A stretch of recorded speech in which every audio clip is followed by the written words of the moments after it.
एक दिन की बात है। आरोही सुबह पार्क में टहलते हुए जा रही थी। तभी उसे एक रोती हुई बच्ची मिली।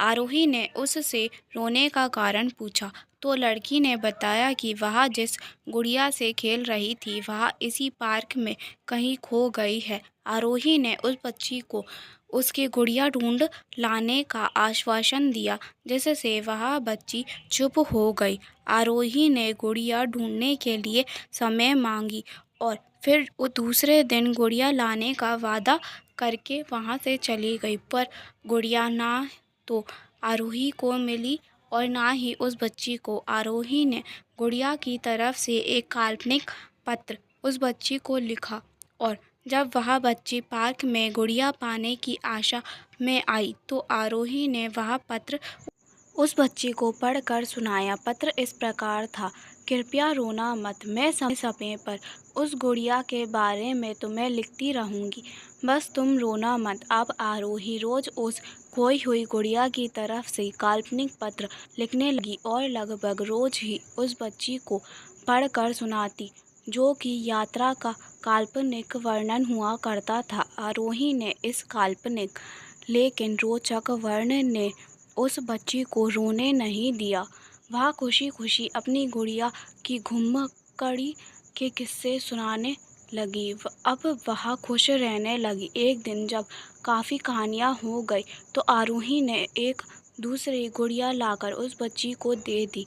जाहिर है वह गुड़िया बदली हुई थी। उस बच्ची को अपनी खोई हुई पुरानी गुड़िया जैसी नई लगी तो वह आरोही की ओर देखने लगी। आरोही अनजान बनते हुए गुड़िया में चिपकी एक चिट्ठी को निकाल कर पढ़ने लगी। उसमें लिखा हुआ था, यह मैं ही हूँ, तुम्हारी वाली गुड़िया जो पार्क में खो गई थी। दुनिया भर की लंबी यात्रा की वजह से मैं थोड़ी बदल गई हूँ। बच्ची को इस गुड़िया और आरोही पर विश्वास हो गया। वह गुड़िया लेकर घर चली गई।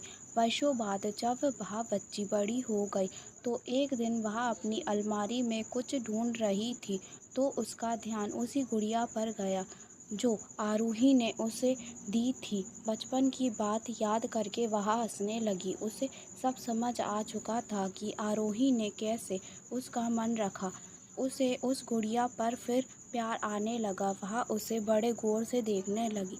तभी उसकी नज़र गुड़िया की फ्रॉक की आस्तीन में छुपे एक छोटे से पत्र पे गई। उसने बड़ी व्याकुलता से वह पत्र निकाला और पढ़ने लगी। पत्र में संक्षेप में यह लिखा हुआ था, हर वह चीज़ जिससे तुम प्यार करती हो कभी ना कभी तुमसे खो जाएगी और जो तुम्हारे पास होगी वही तुम्हारे लिए सच्चे रूप में बनी होगी। रूप भले ही भिन्न होगा पर प्यार एकदम सच्चा होगा। ऐसी ही और कहानियों के लिए हमारे चैनल को सब्सक्राइब ज़रूर करें। धन्यवाद।